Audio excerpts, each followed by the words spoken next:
bíblico está em João, capítulo 1, versículos de 1 a 14. Colossenses 1:15 e 2:9 diz: Ele é o primeiro filho. Ele, o primeiro filho, é a revelação visível do Deus invisível.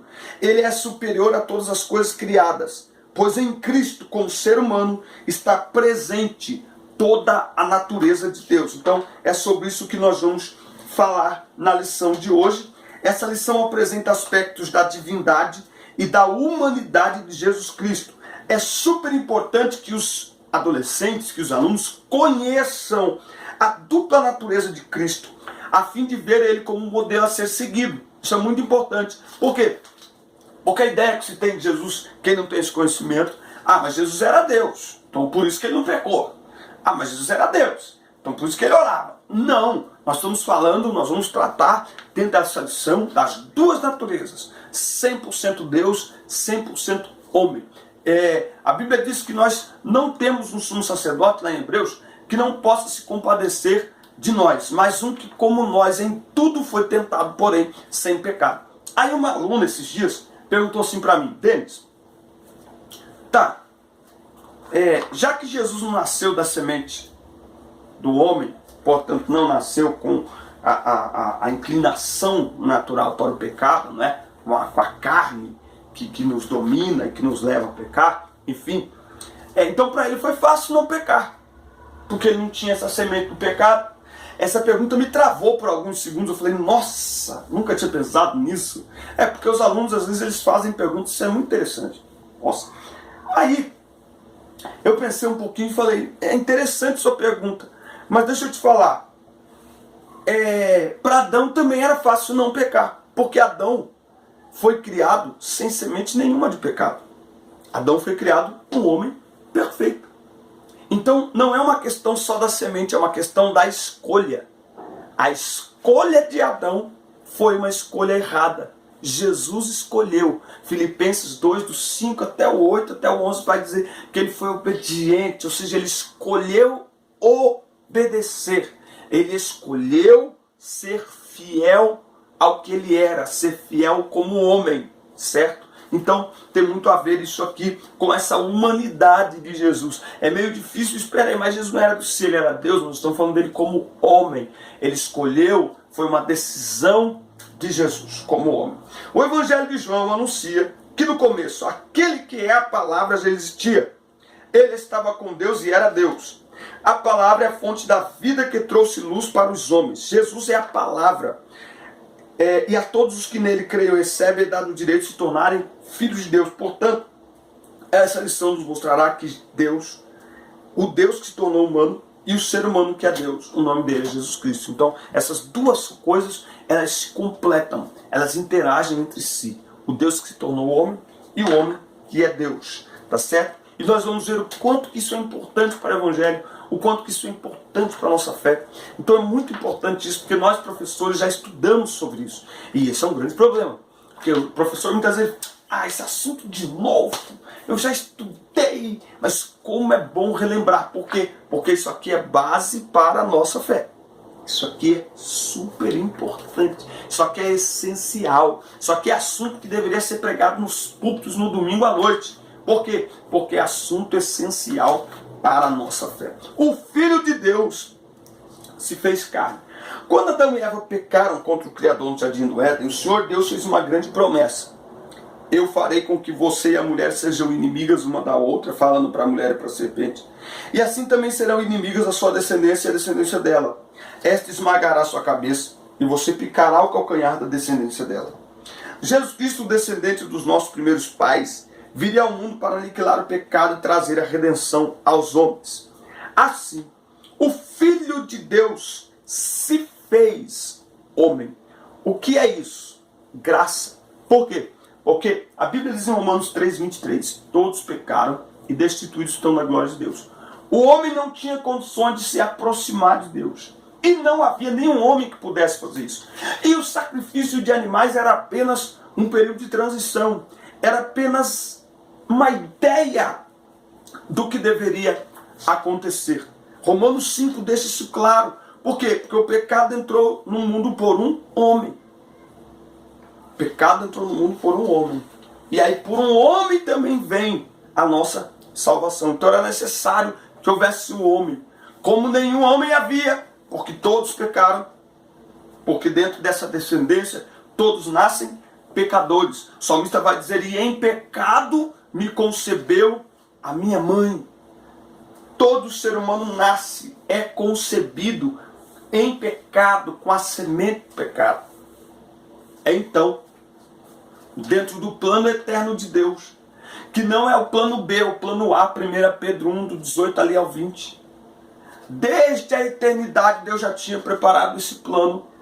E ele vem organizando o homem para que esse plano acontecesse no momento certo, no momento correto. O que é isso? Graça. Deus faz homem. Vivemos uma sociedade onde os maiores se colocam distante dos menores. Mas olha só que coisa. Voltemos a Filipenses 2, 5 a 8. Pelo que tenhamos o mesmo sentimento que houve em Cristo Jesus. Que não teve por usurpação ser igual a Deus, mas aniquilou-se a si mesmo, esvaziou-se de si mesmo. E assumiu forma humana, forma de servo, e foi obediente até a morte e morte de cruz. Essa é a maior demonstração de amor. Romanos 5,8, mas Deus prova o seu amor para conosco em que Cristo morreu por nós, sendo nós ainda pecadores. Por que era necessário isso? Porque sem derramamento de sangue não há remissão de pecados. Então era necessário. Dentro do Antigo Testamento, o sangue de animais vem sendo derramado, mas a Bíblia diz também em 1 Pedro que não foi com ouro, prata ou coisas corruptíveis que fossem comprados a vossa vã maneira de viver, mas com o precioso sangue de Jesus Cristo. O sangue de animais não pode apagar pecados, mas Jesus é o Cordeiro de Deus, segundo João, que tira, que apaga o pecado do mundo com o seu precioso sangue, certo? Então nós conhecemos aí o nascimento de Jesus, quando o anjo Gabriel aparece a Maria. Maria respeita e aceita o grande milagre de ser mãe do Filho de Deus. Após aquele encontro maravilhoso, a jovem engravidou e depois de 9 meses um menino nasceu. Como está na palavra de Deus, na profecia em Isaías. Um menino nos nasceu, um filho se nos deu e o principado está sobre os seus lombos. E ele será chamado Maravilhoso Conselheiro, Pai da eternidade, Deus forte, Príncipe da paz. A palavra se tornou um ser humano e morou entre nós, cheia de amor e de verdade. Nosso Senhor se fez semelhante aos homens em tudo, para que fosse o mediador de uma nova aliança entre Deus e os homens. Os seres humanos não tinham condições de por si mesmos reconciliarem-se com Deus. Então, quando o Filho de Deus veio ao mundo, esse caminho começou a se abrir para ter uma grande reconciliação entre Deus e a humanidade. Eis aí, foi o que João exclamou em João 1,29. Eis aí o Cordeiro de Deus que tira, que apaga o pecado do mundo. Por quê? Porque o homem estava em inimizade contra Deus. Por quê? Porque o pecado nos torna inimigos de Deus. Mas Jesus, através da sua vida, morte e ressurreição, nos reconcilia com Deus. Certo? Então, o Deus homem entre nós. É por isso que é muito importante ler a palavra de Deus. Porque nós vamos perceber um Jesus que não é demonstrado como um super-herói. É interessante que hoje as pessoas, nós, para dar um ar de espiritualidade superior, muitas vezes nós nos comportamos, ou nós olhamos e enxergamos nos outros um super-herói. Vemos pastor como super-herói, pregador como super-herói. Meu Deus do céu, que glória, que coisa. E quando nós olhamos para a Bíblia, é tudo ao contrário. Jesus é mostrado na sua fragilidade. Como é a fragilidade humana? Jesus sentiu sono, Jesus sentiu fome, Jesus sentiu sede, Jesus sentiu-se cansado, exausto, Jesus sentiu angústia tão grande. Talvez possamos até dizer que Jesus no Gólgota sentiu os sintomas de uma profunda depressão. Imagine o tamanho da ansiedade de Jesus com aquele momento, a ponto de que o seu suor fosse vertido com gotas de sangue, tá certo? Então você vai ver um Jesus que se parece com nós. Essa é a ideia dessa aula, mostrar um Jesus com o qual a gente possa se identificar. Por isso que A palavra diz que temos um sumo sacerdote como nós, que em tudo foi tentado, ou seja, que passou pelas mesmas situações que nós passamos, pelas mesmas aflições que nós passamos, mas sem pecar. Tá certo? Então, Jesus é a palavra viva de Deus. Aliás, o nome Jesus, ele atesta bem a humanidade desse homem, tá certo? A humanidade fala exatamente de alguém que se identifica com o ser humano, né? Aqui humanamente falando, assim, numa conversa nos céus entre Deus e o Pai, Jesus hoje pode dizer: Pai, eu sei o que ele está sentindo. Pai, eu sei o que ela está passando. Por quê? Porque ele viveu entre nós. Por quê? Porque ele esteve aqui. Tá certo? Muito bem. Jesus, o homem Deus. São muitos os relatos do Novo Testamento que confirmam a divindade de Jesus. Quando o Senhor nasceu, os anjos declararam que ele era o Cristo. Aqui entra Christos, Messias, o Messias esperado, o filho de Davi, aquele que o cego de Jericó, ele deu, né, essa palavra. Olha, Jesus, filho de Davi. O que ele estava ali reconhecendo? A divindade de Jesus, que ele era o Cristo, o Messias. E isso trazia uma grande revolta nos judeus, porque os judeus, a sua grande maioria, nunca reconheceram Jesus como o Messias. Para eles, ele era apenas mais um homem. Na ocasião em que a mulher samaritana foi buscar a água, Jesus mencionou que ele era o Messias. A mulher diz: quando ele vier, ele nos anunciará. E Jesus diz: eu sou. Eu sou o Messias, sou eu.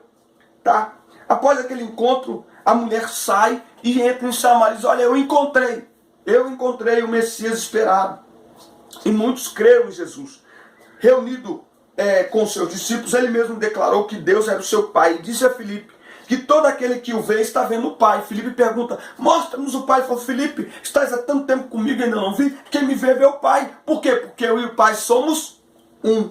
Tá certo? No momento em que seus inimigos o prenderam, o interrogaram sobre se ele era o Messias, Jesus não replicou, mas confirmou: sou. E vocês verão o Filho do Homem sentado do lado direito do Deus Todo-Poderoso e descendo com as nuvens do céu.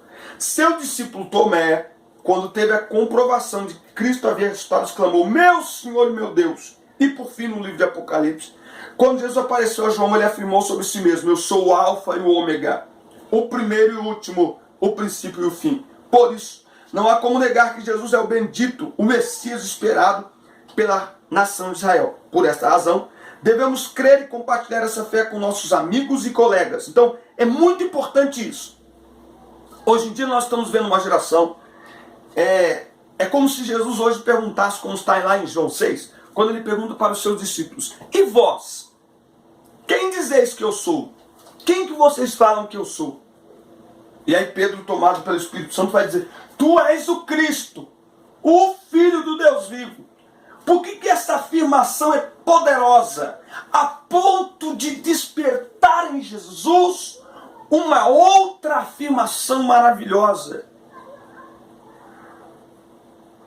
A ponto de Jesus, de dentro desse texto, você ter uma afirmação maravilhosa dos discípulos, quando eles dizem: para onde iremos nós?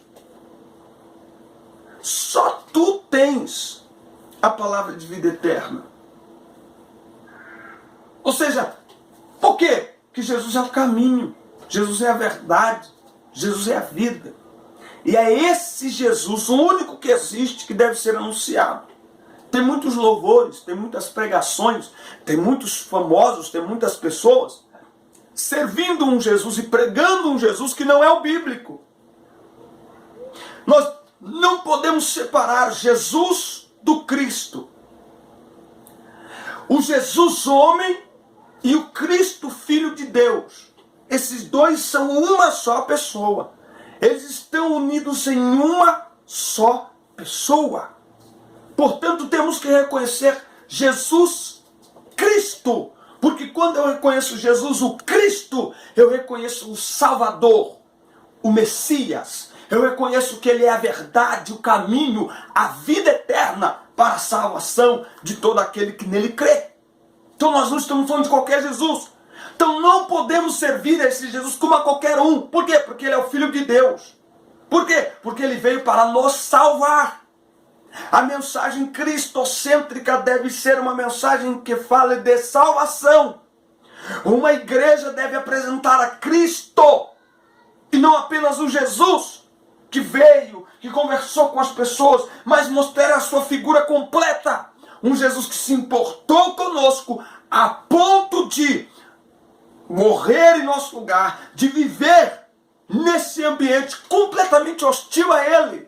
Mas Ele veio viver entre nós. E como Filho de Deus, como Cristo, como Messias, como nenhum outro homem, Ele tinha os atributos divinos para declarar: eu sou Filho de Deus, e portanto para que nós possamos crer nele como Filho de Deus e como aquele que tem poder para nos salvar, conforme está em Atos, capítulo 4, Atos, capítulo 4, e versículo 12. Em nenhum outro há salvação, porque também debaixo do céu nenhum outro nome há, dado entre os homens, pelo qual devamos ser salvos. Ele está falando isso de quem? Está falando isso aqui de Jesus.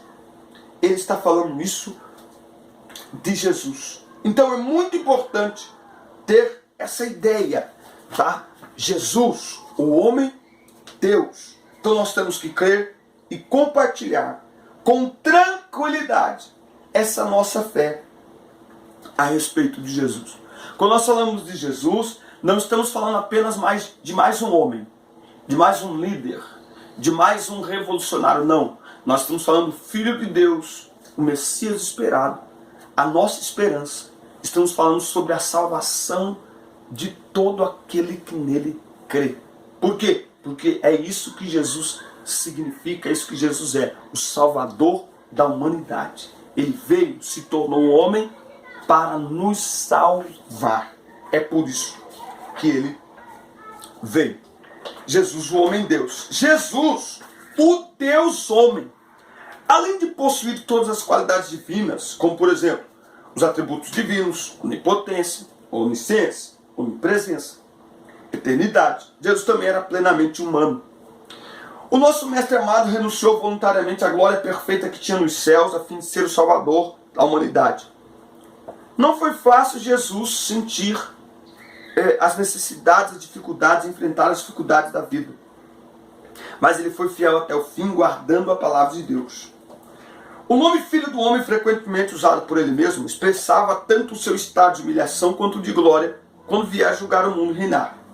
Outra informação importante é que Jesus de Nazaré também teve uma profissão. Seu pai era carpinteiro. Ele aprendeu com seu pai essa mesma profissão e por isso as pessoas o chamavam carpinteiro. Como cidadão de bem, Jesus pagava seus impostos. Certo dia ele demonstrou sabedoria quando perguntaram se era certo pagar tributo a Roma ou não, ao que respondeu: deem ao imperador o que é do imperador e a Deus o que é de Deus. Embora tenha adquirido as maiores qualidades humanas possíveis da sua época, há uma que o distingue dos demais homens. Jesus jamais pecou. Ele veio a este mundo em semelhança da carne, mas jamais conheceu o pecado, apesar de ter sido tentado em tudo. O que é ser tentado em tudo? Ele foi tentado em tudo. Jesus foi adolescente. Jesus foi adolescente. Então todas as tentações do adolescente, todos os dilemas da adolescência, Jesus viveu. Agora, é muito importante a gente olhar dentro daquela cultura. Como que aquela cultura tinha o padrão daquela cultura, como era a moral naquela época, certo? Mas Jesus enfrentou todos os dilemas da adolescência. Portanto, não pense que foi fácil para o nosso mestre atravessar todas aquelas adversidades, pois ele foi adolescente e enfrentou muitas. Então, qual que é a ideia dessa lição? Levar o adolescente a lembrar de Jesus. Que Jesus foi homem, Jesus foi adolescente. E Jesus resistiu, Jesus não cedeu, Jesus manteve-se fiel ao que ele era, ao seu propósito de agradar ao Pai. Jesus viveu intensamente a sua vida para a glória de Deus. Tá certo? Então, a palavra de Deus nos ensina que Jesus operou muitos sinais e maravilhas. Restou mortos, acalmou a tempestade, multiplicou pães e peixes. Foram tantos os milagres realizados por Jesus que João afirmou que nem ainda o mundo todo poderia conter os livros que se escreveriam sobre o seu ministério glorioso. Contudo, a maior obra de todas é o milagre da morte e da ressurreição. A morte de Cristo na cruz do Calvário é o motivo da nossa eterna salvação. Se não fosse o Filho de Deus assumir o nosso lugar e pagar outro preço pelos nossos pecados, estaríamos perdidos. Mas Jesus se manifestou para aniquilar o pecado pelo sacrifício de si mesmo. Então, isso aqui é muitíssimo importante. Sem morte e ressurreição de Jesus, não tem salvação. O cristianismo seria apenas mais uma religião. Olha o que a Bíblia diz em 1 João 3,8. Quem comete o pecado é do diabo, porque o diabo peca desde o princípio. Para isto o Filho de Deus se manifestou, para desfazer as obras do diabo. Qual a obra do diabo? Condenação do pecado, destruição do homem pelo pecado. Certo? Por quê? Porque até Jesus, o homem estava aprisionado no pecado, prisioneiro do pecado. Mas Jesus morreu e ressuscitou. Colossenses, eu amo muito Colossenses, capítulo, essa aqui é uma das minhas Bíblias mais antigas. Colossenses capítulo 1, versículo 13, fala assim, ó: Ele nos tirou da potestade das trevas e nos transportou para o reino do Filho do seu amor, em quem temos a redenção pelo seu sangue, a saber, a remissão dos pecados, falando de Jesus, o qual é a imagem do Deus invisível e o primogênito de toda a criação, porque nele foram criadas todas as coisas que há nos céus e na terra, visíveis e invisíveis, sejam tronos, sejam dominações, sejam principados, sejam potestades, tudo foi criado por ele e para ele. Ele é antes de todas as coisas e todas as coisas subsistem por ele. E ele é a cabeça do corpo da igreja. É o princípio e o primogênito entre os mortos, para quem tudo tenha preeminência, porque foi do agrado do Pai que toda a plenitude nele habitasse. E que, olha só que interessante, havendo por ele feito a paz pelo sangue da sua cruz, por meio dele reconciliasse consigo mesmo todas as coisas, tanto as que estão na terra como as que estão nos céus. A vós que também noutro tempo erais estranhos e inimigos no entendimento pelas vossas obras más, agora contudo vos reconciliou. Veja, Deus é tanto Deus ofendido, quanto ele é o provedor da reconciliação por meio de Cristo. Nós éramos inimigos, mas Deus, para nos tornar amigos, ele dá o seu Filho. Por isso que João 3,16 é extraordinário, porque Deus amou o mundo de tal maneira. Aquele amor ali é algo para ser pensado, meditado. Por quê? Porque é algo extraordinário. Versículo 13 de Colossenses 12.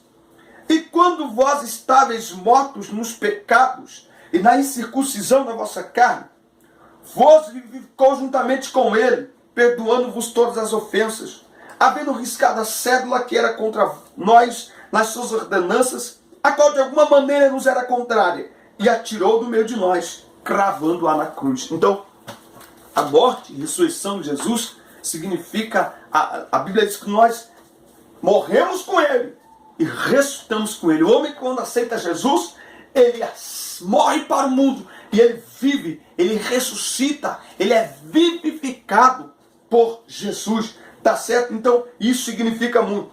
É muito bom saber que temos um Deus que sabe o que se passa conosco.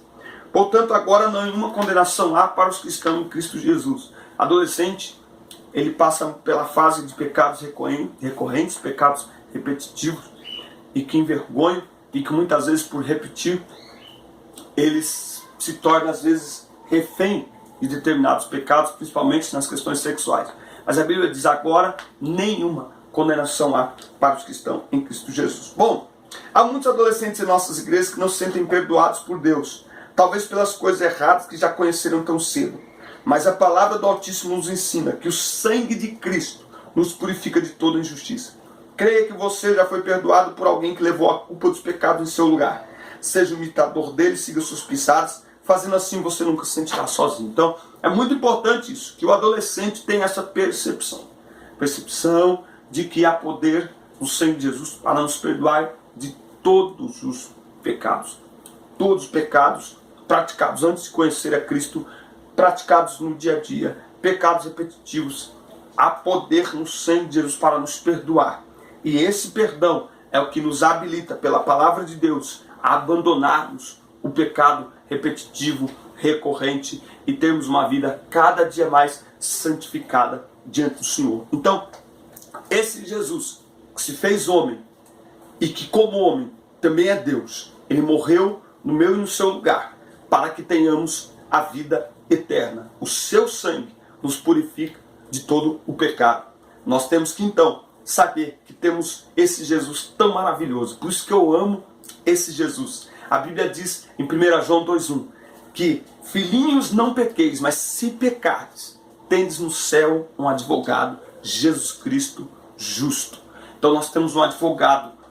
Esse advogado ali é um defensor diante do Pai. Então nós não temos que ter vergonha ou mesmo envergonhados. Nós temos que nos apresentar diante de Jesus, clamar pelo seu perdão, clamar pela sua misericórdia, pedir a Ele que nos ajude, pedir a Ele que tenha compaixão de nós, para que a gente possa crescer, para que a gente possa amadurecer na fé e segui-lo até que Ele volte ou até que a nossa vida termine. Por quê? Porque Ele ressuscitou, e o fato de Ele ressuscitar demonstra que nós também ressuscitaremos para viver com Ele eternamente. Amém?